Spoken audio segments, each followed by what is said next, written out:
What's up, everybody? Welcome to On West Gray, the monthly podcast about all things local government in the city of Norman. I'm your host, Tiffany Verska, Chief Communications Officer for the city of Norman. Thank you all for being with us.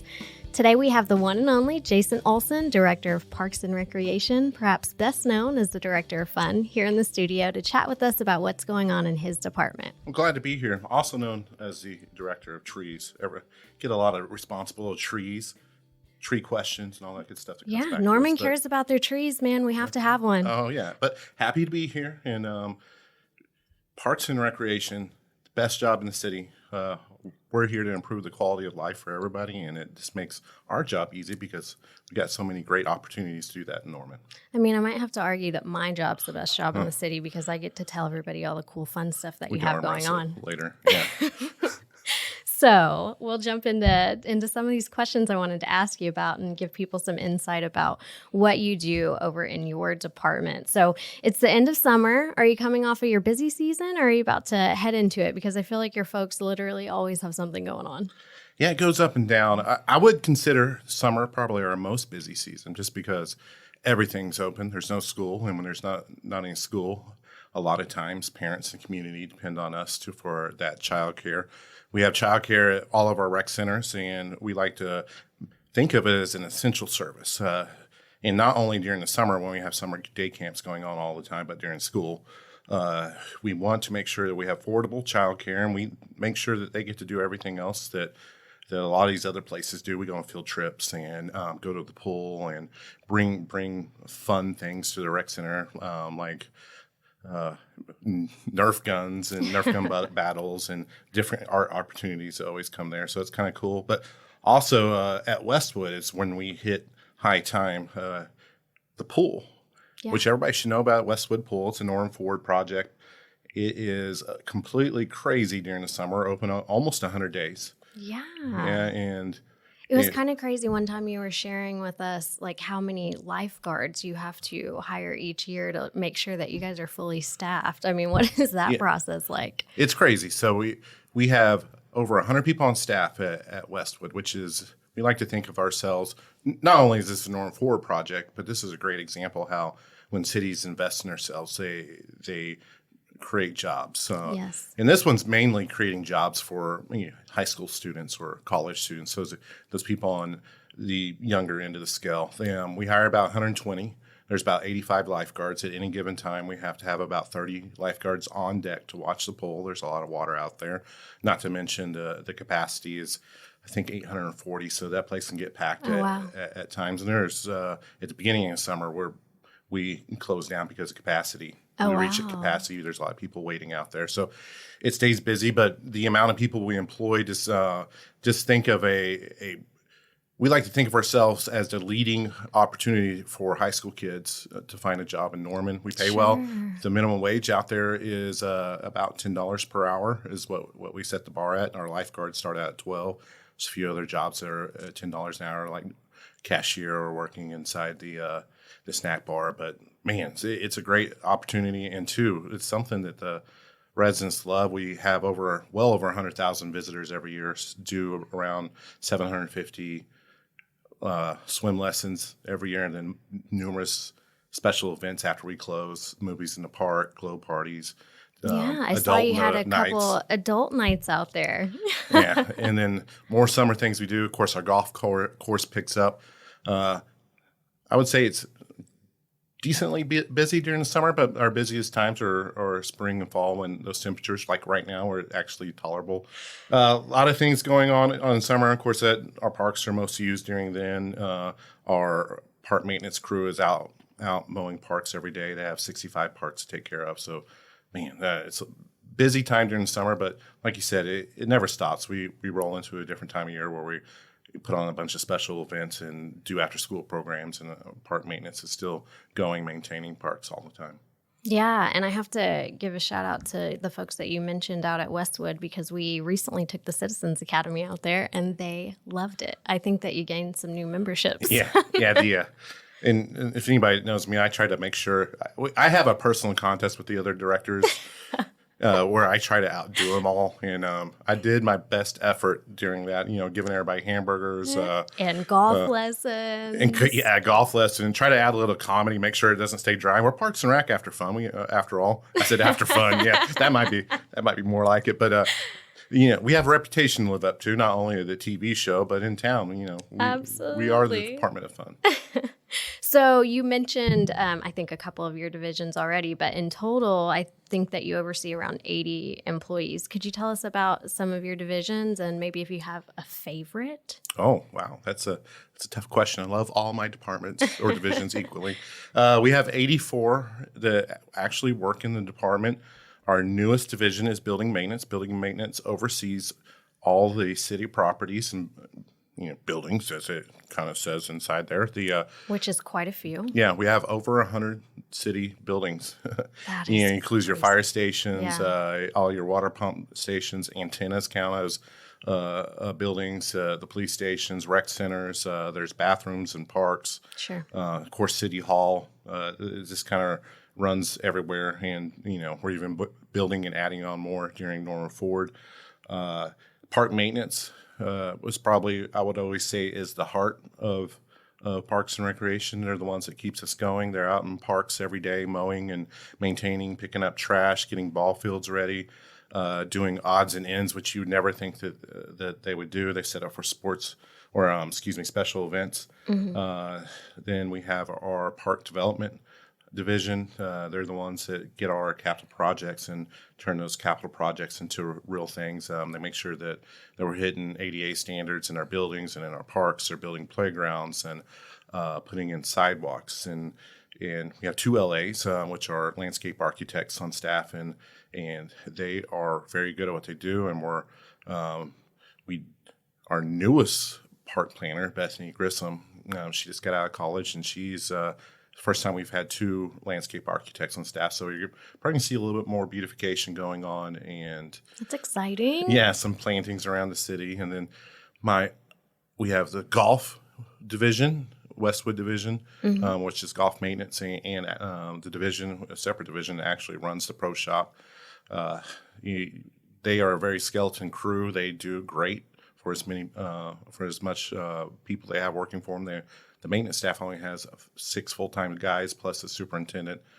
That's crazy when you're talking about taking care of over 100 acres and making sure that golf course looks good all the time. And of course, our guys on the other side that run the golf shop and pro shop. And then we also have, which is, you asked about my favorite. I'm not sure if I have a favorite, but if I had to pick one, it's the one I came from. It's recreation.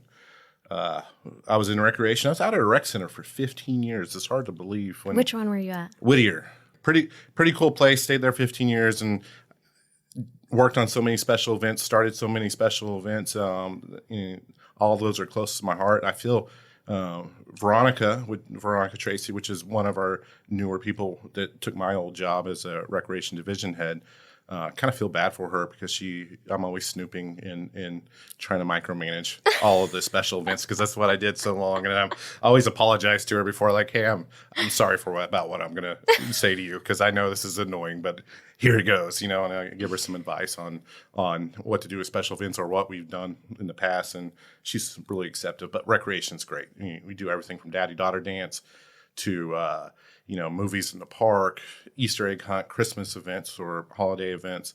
Well, you guys do a great job. You're wonderful at what you do.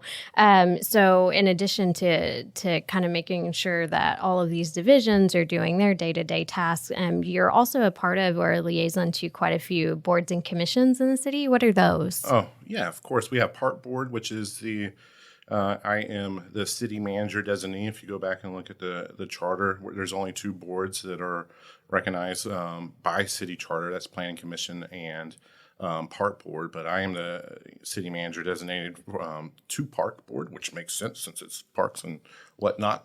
Sure. Get to be Daryl a couple days a year or something like that? Yeah, get to once a month you hop on there and act like you know everything that's going on in parks. But I really depend on my staff to keep me updated and keep me straight on all that stuff. Public Art Board, it's basically a shared committee between the city of Norman and the Norman Art Council. All kinds of stuff that you kind of just randomly see that are artistic that's on city property. That's all comes more than likely from the Public Art Board. Oversee quite a bit of. I forgot the tree board. I don't want to. I was about to say, are you saving the best for last? Because we need to hear about the tree board. I am the director of Fun and Trees. Yes, and that basically they overlook at historical trees and make sure that there's plenty of education going out in Norman about what you can and cannot do for trees. We're about ready to do a tree canopy master plan, and that's going to be ran through that committee. So a lot of things going on with that, and then we have a whole load of ad hoc committees. What some people probably don't realize, every Norman Forward project, every major Norman Forward project has citizen advisory committees that go along with that. And we engage with them right about the time that we start engaging with our architects. And they sit there and they have a whole lot of input from the citizen side for all these projects. So, you look at Westwood, the libraries had one, the pool had one at Westwood. Sorry for the incomplete thought.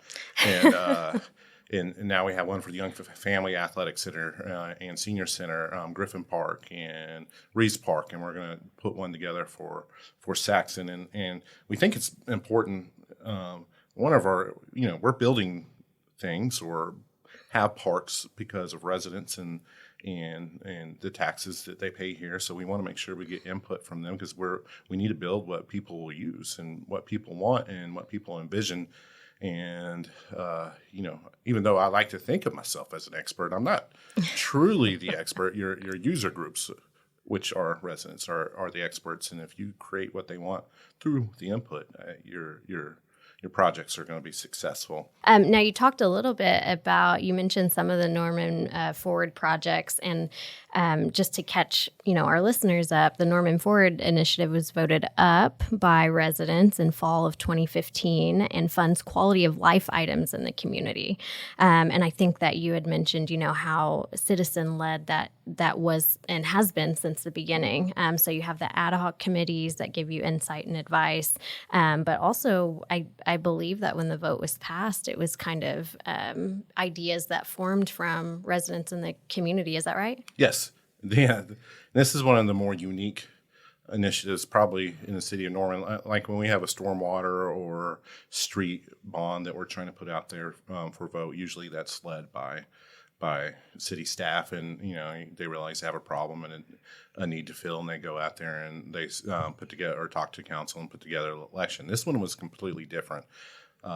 We had a group of about 15 to 20 residents that traveled all over the country with their kids and realized that they're basically spending every weekend out of Norman city limits. They're going to Wichita, Dallas, Little Rock, Houston, San Antonio, different places to play sports. And that's where Norman Forward, kind of the envisioning of Norman Forward really came from, is that this group of residents here in Norman put together a needs list and then put together a package and then asked council to put together an election, and it passed with 72% in October 2015, which is very, very high. Yes. When you think about it, it was about $150 million, should be close to $150 million once we collect that all after a 15-year period.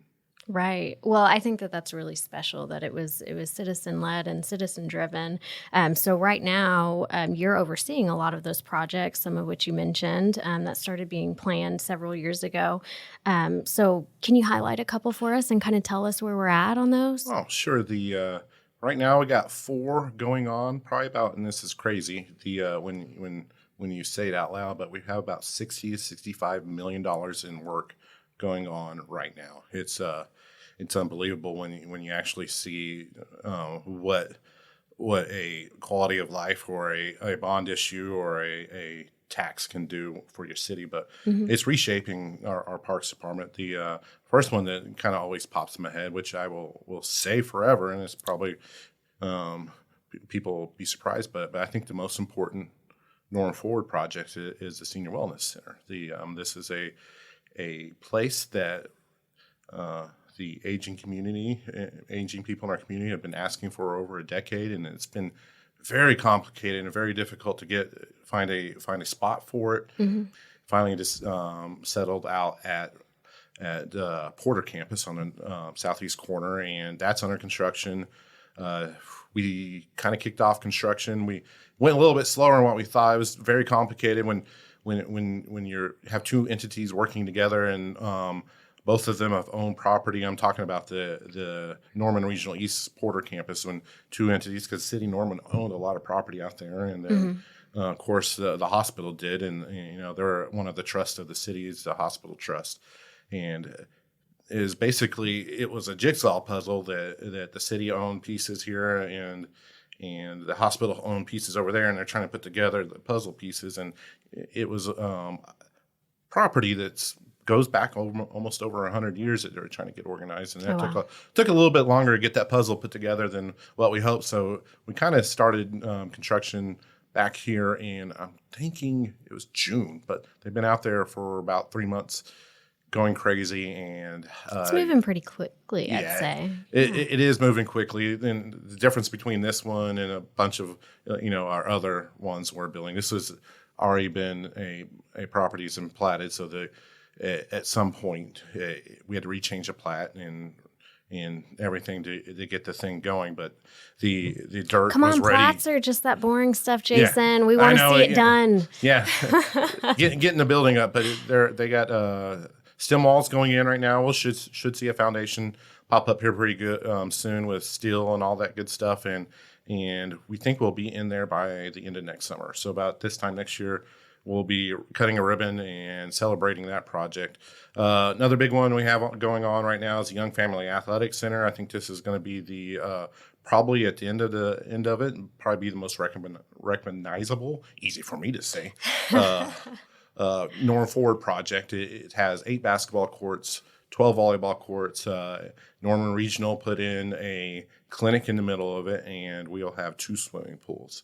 So tell me a little about the clinic. What exactly, can athletes go there for their needs, or what does that look like? So this is going to be like an everyday doctor's office as well. So, okay. But they're going to have a few other aspects that make it cool. And like you can go there if you have a sports injury, you can go there for physical therapy. You also go there for training, and they'll go through there. And we followed Richie Split and Norman Regional down to Dallas one day, and we went on a field trip to this place in Frisco, Texas called The Star, and that's where the Dallas Cowboys practice at, and it's actually a public facility, so you can go in there and use that as well. But it's pretty cool. You go in there, and they have tests that you can do on a young athlete, and like they'll realize your weaknesses in your body, and this is something we learned there.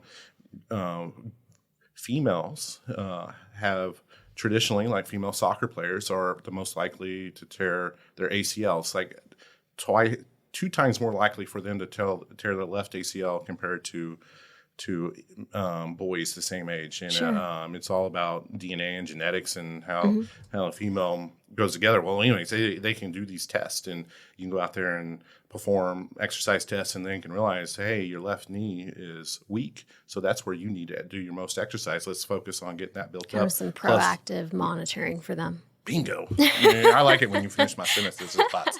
But just all kinds of cool advanced sports technology and training and a performance center, all that's going to go in there. So it's going to be one of the top sports tourism places in the city of Norman and the state. And you kind of think of it behind OU football is probably going to have the most tourism attached to that. And not only to that, a long needed service for our young volleyball players and basketball players, which haven't had a new recreation center or a place to play basketball for almost 30 years. So this is a much needed project here in Norman. Yeah, we are excited to see it. I know I've been out on site with you, and it looks massive, and it's coming along very well. And this week, if you're listening to the pod before 3:30 p.m. on September 8th, you got to get out to the topping out ceremony that we'll have out there, right? Heck yeah, get out there. There's a piece of steel. It's going to be out in front of the, if you go to the back of the Embassy Suites parking lot, there'll be a piece of steel out in front of the trailer. You can go over there and sign it. We want everybody that can get by there to sign it. We're going to have a ceremony, and if you can't get out there early, come to ceremony 3:30 on Thursday. You can sign it then, and then they're going to raise it up and put it in there. This is the final piece going into the gym. It's pretty cool little ceremony. We usually construction companies do this on bigger projects, and it's just basically a way that to have a midway celebration and recognize all the hard work they put into. And they also put a tree on there, which is basically this tree, which hopping into it is supposed to help keep everybody safe that continues to work on the project. So we want that as well. Well, that's awesome. Everybody needs to go sign the piece of steel so they'll be forever connected to the Young Family Athletic Center. So I also wanted to ask you, too, tell me about the soccer fields that you guys have going on and baseball, softball. Yep. Those are two of the projects I think we get a lot of questions on. Oh, yeah. Soccer project out at Griffin Park. So they're on their last phase. We started out at Griffin right when Norm Ford passed. It was one of our first things that we hopped into in Norm Ford. So this we've been going on out there construction probably about for 6 or 7 years, just doing little pieces at a time to make sure that the soccer association, Norman Youth Soccer Association, keep playing in between it. But now we've kind of reached our last phase. And our last phase is actually probably our biggest phase. So we're going to go through there, and when we're done, we're going to have 22 soccer fields, 3 concession stands, and which some of them are combined, and 4 places to 4 restroom buildings out there, and much needed the restroom buildings. I've been a victim of having a small child out there all the way on the east side of the fields and trying to get back to the west side to go to the one and only bathroom in the park. Yeah. So that's kind of changing now, and it's going to be more parking, 22 soccer fields, and everybody keeps on asking questions on Saturdays. How am I going to get out of the park? Is it going to be better? Is it going to be easier? I feel like you're adding more parking spots and expanding. And the answer is that we're also doing street projects to go along with that, widening Robinson, putting lights out there on Robinson. I think it's State Street, and then High Meadows Drive, which is on 12th Avenue. And there'll be a few areas that's actually exit only out of the park, which will hopefully, and entrance only. So hopefully get the traffic a lot smoother. We had our friends in Public Works to do that study. Parks and Recreation do not do traffic studies, so don't worry about it. We had experts that did that, and hopefully that'll smooth everything out. Then out at Reeves Park, here pretty soon, we're going to be wrapping up out there towards the end of the year, hopefully having a ribbon cutting before baseball, softball starts next year. But after we're all done out there, have 14 fields and a new T-ball fourplex. All right. That's where the old park maintenance building was. It's almost done right now, and a lot of cool things going out at Reeves Park. Improved the festival grounds. Of course, we have 14 baseball, softball fields. And put in a lot of sidewalks for better walking opportunity out there. So, and I like to say, if there is another opportunity to have a Norman Ford, we didn't get done with those projects. We realized once we had, especially out at Reeves, once we got that budget assigned to us from after the vote, it only got probably about 60% done because it's just what we could afford to build. So we think at Norman Ford too, we'd like to finish those master plans both at Griffin and Reeves, which they are in place to make those what residents originally envisioned back in 2015. And I know that some of these bigger types of capital improvement projects and things like that, it can be normal that they are 10 to 15 year programs. It makes sense. There's a lot of money involved, especially with some of the market changes and supply chain issues. Has that presented a challenge for you in trying to get this done? I mean, what has that process looked like? Challenge is not even a word that kind of recognize or get close to it. You have to think back in the past 3 years. Construction's gone off, depending on what you're looking at, anywhere between 40 and 50% of what it was before COVID. So you had a major virus that took over the world that basically shut everything down and shut down supply chains. And then after that, which some countries are still treating it harsher than what we are, a little bit different than what we are here, a little bit harder on, and still have some lockdowns going down. But and then you had a worldwide conflict, and you have inflation and everything else that's going on. It's made it difficult to get these projects done, and then it also, you went from a good example at the Young Family Athletic Center. You went from what was supposed to be a 15 to 16 month project, and now it's almost 24 months, just because of supply chain. And not only does that cost you more for material, it costs you more for your contractor to be out on site, because you do have to pay them a monthly fee to keep on going. It doesn't matter, if it's 15 months or 20 something months, they still have to get the job done. So yes, the market's been very difficult, and I think you can ask anybody that's building major construction projects, or even if you're building a house, you've definitely been affected by it. Feel your pain. Yeah. Well, yeah, I wanted to shed a little light on that. I do feel for you and your team, and I hear some of the updates at our management team meetings. And so I'm glad that you're still pushing forward. And I think a lot of these projects are still ultimately ahead of schedule. Yeah. And so we can't wait to cut all those ribbons. And to go along with that, I'd like to thank council, because every time that we came back to them asking for, describing market change and the change in construction prices, they've always been very willing to let us add more money to that construction, or help us find a way to get that construction done, because we don't want, we're not scope creeping at all here. We're just trying to get projects done, and it's really changed prices. Right. Well, I very much appreciate that. So much of what you do, as we discussed in Parks and Recreation, is really citizen-led, and citizens are so involved. I know that you guys also do like surveys every year, right?